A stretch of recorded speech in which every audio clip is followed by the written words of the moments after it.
Sa Majesté Marie-Christine. Vous avez recueilli des mains d'un roi mourant, qui chérissait en vous la perle des compagnes, qui de ses sujets fut le doux conquérant, le sceptre altier sous qui bat le cœur des Espagnes. Vous l'avez accepté pour votre jeune enfant.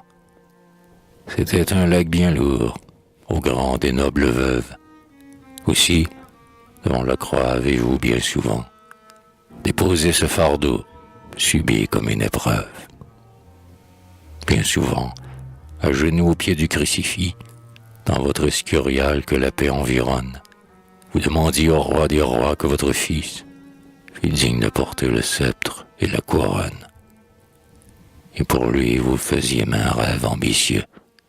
Vous le voyiez bientôt régner seul sur l'Empire, entouré du rayon qui ceint le front des dieux, et partout acclamé par un peuple en délire. Mais, tandis que, les yeux fixés sur l'enfant roi, vous caressiez, un jour, quelques roses chimères, ô reine, vous avez soudain frémi d'effroi, senti l'angoisse entrer dans votre cœur de mère. À travers l'océan, une brise venait de vous jeter des bruits dont l'écho nous désole.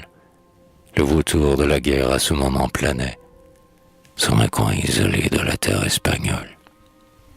Vous avez tressailli d'un douloureux émoi, craignant de voir périr la cause la plus juste. Mais l'âme, retrempée aux ondes de la foi, vous êtes demeurée aussi forte qu'auguste.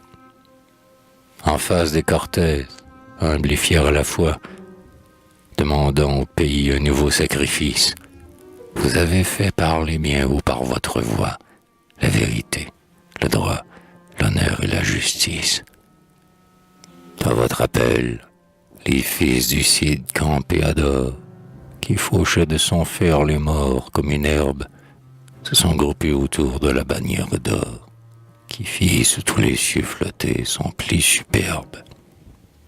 Et ces vaillants déjà versent à flot leur sang, pour défendre l'honneur de la vieille Ibérie, pour conserver intact le sol éblouissant, dont l'immortel colon a doté leur patrie.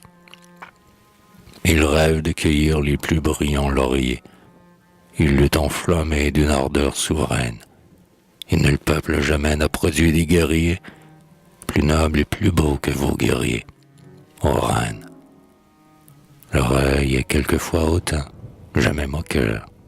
D'une fierté sans nom, leur âme est toute pleine. La brise liberté leur souffle dans le cœur, comme le vent de mai dans les fleurs de la plaine. Grandis sous un soleil toujours resplendissant, ils sont les fils d'aimants avoisinant les nues, où César a laissé pour toujours, en passant, l'ombre des plis sanglants de ses aigles vaincus. Ils sont les descendants de ces conquistadors qui, le cœur débordant d'une ardeur inouïe, assoiffés d'inconnus, cherchant de nouveaux bords, léguaient des continents leur reine éblouie. Leur père garroyait sous le drapeau du Cid, et Vergara jurait, Mondragon les tours noirs, Salinas, Zamora, Tortosa, Almanacide, entre 1000 succès, rappellent leur victoire. 700 ans les vit combattre sans repos, des morts triomphants, les hordes forcenées, aucun échec n'a pu abattre ces héros, sereins, altiers et forts comme les Pyrénées.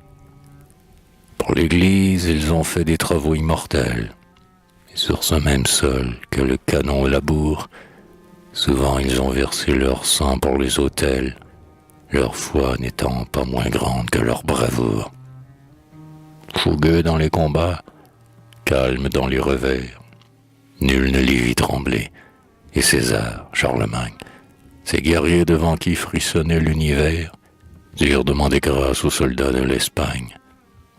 Ils aimaient leur pays d'un amour effréné, nul n'a conquis leur monde dressant au ciel leur cime, et le grand Bonaparte, invincible obstiné, vainement terrassa ses insensés sublimes. Au sein de la mêlée, il rugissait parfois, et, comme les lions, ils avaient des repères. Aujourd'hui, l'on entend encore tonner leur voix, car dans les fils toujours ont survécu les pères. Oui, les guerriers anciens vivent dans les nouveaux, qui sentent qu'un sang pur a gonflé leur artère. Tenter de servir ce peuple de héros, ce serait essayer de dompter le tonnerre. Et, quel que soit ce sort qui plane sur le front des braves défendant aujourd'hui leur domaine, les fils de Ruy-Diaz toujours apparaîtront, plus nobles et plus grands que les vengeurs du Maine. Et quand même l'argent remplacerait l'honneur, que les lourds millions tiendraient lieu de génie, que le nombre serait à tôt ou tard le vainqueur, l'Hispanie à jamais restera l'Hispanie. Non, rien n'abaissera l'étendard espagnol, qui bien souvent sortit plus brillant d'un naufrage, et qui sur le ciel semble au poète un long vol de dévouement, de foi, d'audace et de courage. Et puis, ceux qui comptaient qu'en ravissant Cuba, ils allaient ajouter illusion étrange. Une étoile au drapeau sous qui Lincoln tomba auront su dissiper d'une tache de fange.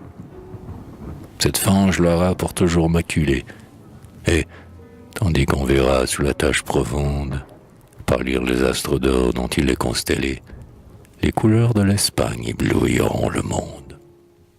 Et bien haut, au-dessus des noirs événements, au-dessus des combats, au-dessus des armées, au-dessus des remparts et des flots écumants, enveloppés encore de sinistres fumées, au-dessus des obus et des mares de sang, au-dessus des clameurs farouches de la haine, brillera pour toujours un nom resplendissant, et ce sera le vôtre, auguste souveraine.